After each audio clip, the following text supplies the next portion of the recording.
Caribbean सागर के बीच एक परिवार अपनी यॉट पर छुट्टियां मना रहा होता है। माँ जूलिया तैरने के लिए पानी में कूद जाती है। आराम करते समय उसे कुछ अजीब महसूस होता है, लेकिन क्योंकि आसपास कुछ दिखाई नहीं देता, वह सोचती है कि शायद उसका भ्रम होगा। कुछ सेकंड बाद वही अजीब एहसास फिर होता है।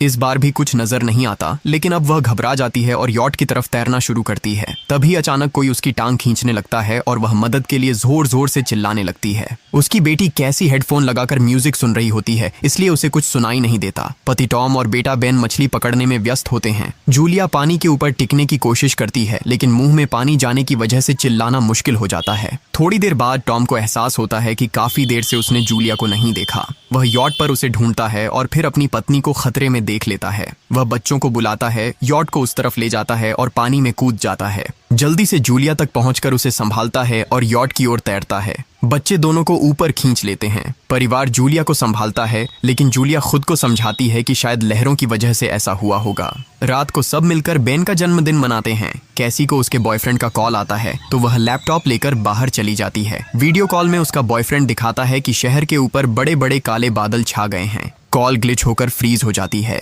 कैसी यह बात परिवार को बताने आती है, लेकिन टॉम कहता है कि शायद जमीन से दूर होने की वजह से सिग्नल कमजोर है। तभी सबको एक आवाज सुनाई देती है। वे सब बाहर जाते हैं और देखते हैं कि व्हेल मछलियों का एक समूह गुजर रहा है। टॉम समझाता है कि व्हेल मछलियां हमेशा पृथ्वी के मैग्नेटिक फील्ड को फॉलो करती हैं, लेकिन जब तूफान आता है तो वे कंफ्यूज हो जाती हैं। अचानक यॉट जोर से हिलती है और बेन गिर जाता है। टॉम को चिंता होती है कि कहीं यॉट को नुकसान तो नहीं पहुंचा, इसलिए वह डाइव करके नीचे चेक करने चला जाता है। कुछ देर बाद वह सतह पर वापस आता है, लेकिन उसके कंधे पर एक बड़ा घाव होता है। जूलिया तुरंत उसका जख्म सीती है। टॉम बताता है कि पानी के अंदर उसे ऐसा लगा जैसे उसके पीछे कोई बहुत बड़ा जीव था, लेकिन जब उसने मुड़कर देखा तो प्रोपेलर से कट लग गया। वह कहता है कि जो भी चीज थी बहुत बड़ी थी। टॉम को यॉट पर काफी नुकसान दिखाई देता है, इसलिए उन्हें मदद बुलानी पड़ती है। जूलिया बार बार रेडियो पर कोशिश करती है। कैसी फोन पर सिग्नल ढूंढती है, लेकिन कुछ भी काम नहीं करता। तभी कैसी को एक अजीब सा जीव दिखाई देता है और वह चिल्ला उठती है, लेकिन वह तो बस बेन होता है जो मास्क पहनकर मजाक कर रहा होता है। कुछ देर बाद यॉट पूरी तरह बंद हो जाती है और समुद्र के बीच में फंस जाती है। जूलिया रेडियो में एक आवाज सुनती है, लेकिन आवाज इतनी खराब होती है कि उसे कुछ समझ नहीं आता।